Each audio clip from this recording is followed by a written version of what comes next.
Black garlic, probably the easiest way to make it at home. Intro, black garlic, probably the easiest way to make it at home.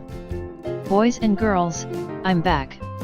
I was really busy for the last few months. But I'm back. Those who know me, know that I love to eat weird stuff. Black garlic is a wonderful treat, a sweet black paste that tastes a little bit like a fig mixed with port wine and a drop of Worcestershire sauce. Wonderful. And wonderfully expensive if you want to buy some, and manage to find it. Others like Culinary have described clever ways to build custom boxes to make your own black magic. But what if you don't have the space or the interest of building one? The easiest solution is usually the best one. So without further wait, behold what is probably the easiest way to make your own black garlic, with 3 elements and 3 easy steps. Step 1, you will need. You really don't need much. A rice cooker. The cheaper the better. No electronics. Just find the model with a single cook rice button on the front.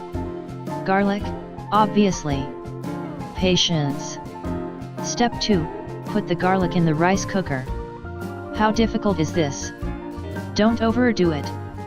No water, no flavoring, no anything. Just put the garlic in the cooker, okay? Nothing more. And while at it, say goodbye to your garlic and close the lid. Step 3, plug the rice cooker.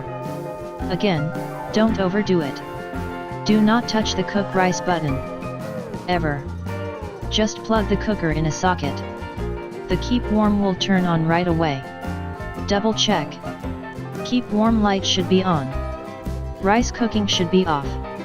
As a security, take the time to put some tape over the big inviting button in the front, ensuring no one will be tempted to touch it. Write down the date on a piece of tape and put it on the cover, just to remember when you started your black garlic. Step 4, wait, 3 weeks. Yes, that is the difficult part. You have to wait. A full 3 weeks. Yep, 21 full days.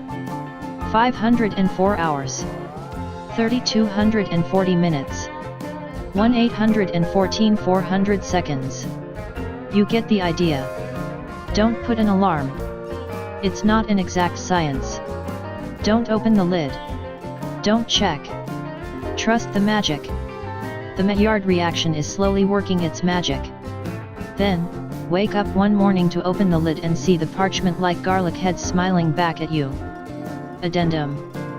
After trying different cooking times, I would now say that 17 days is probably enough if you want a fig-like texture.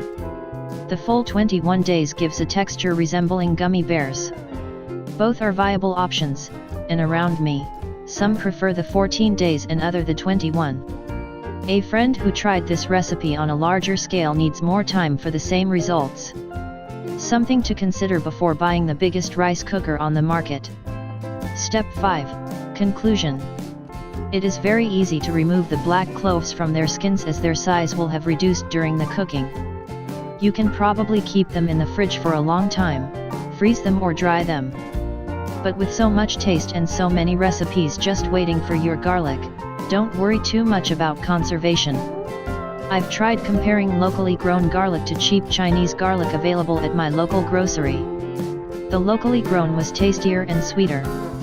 But it is probably only because the purple stripe garlic is better tasting than the porcelain variety in the first place. Don't worry if you only have access to the usual porcelain garlic. It will still be delicious. A few words of caution. During the process, it will smell garlic. A lot. Your house, your clothes, everything will smell garlic. This is why the rice cooker is happy in my shed. My shed doesn't care. Also, I'm not sure how different models of rice cooker will deal with being kept on warm for 3 weeks. Mine worked perfectly. Be careful.